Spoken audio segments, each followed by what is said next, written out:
Ibi aba bahinzi babishingira ku kuba abahinga ibihingwa bitandukanye birimo imboga n'imbuto badahabwa nkunganire, nyamara abahinga umuceri muri iki gishanga bakayihabwa. Akaba ariho bahera basaba ko nabo bajya bayihabwa. Mu gishanga harimo abahinga mu gishanga nyine bahingamo imiceri, abo nabo buhira bagatwirwana. Ingaruka zibamo nyine kubera ko urumva utasukiriye ni aya mapfi yabonetse yabaye nk'uku tubisonzeramo, ugasanga nyine leta ariyo ibihomberamo kubera ko ifasha abantu, kubera ko baba bararumbeje nta mvura yigeze iboneka iyo kweza imyaka. Bijyanye no kuhira biri hasi mu gishanga, ubijya ku buhinzi bw'umuceri.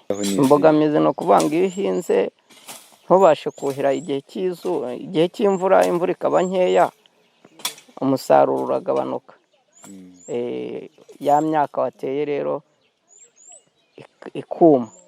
Iyo imvura ibuze ukabura n'ubushobozi bwo kuhira, imyaka wateye iruma, ugasanga umuntu arahombye ukurikije n'amafaranga umuntu aba yashoye ndetse n'imbuto byose.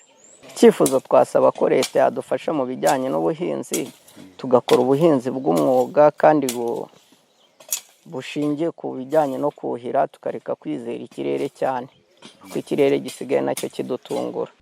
Umukozi w'umurenge wa Rwinkwavu Kananura Aphrodise niyemeranya n'ibivugwa n'aba baturage, gusa agahamya ko hari ubufasha bujya buhabwa abahinga hafi y'iki gishanga.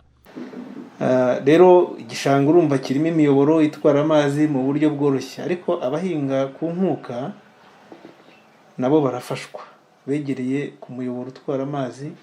Nk'ubu muri uyu mwaka kugeza mu kwezi kwa karindwi, abahinzi bakikije kiriya gishanga twahayemo abahinzi bagera kuri 46 ibikoresho bibafasha kuzamura amazi kugira ngo babashe nabo kuhira imirima yabo.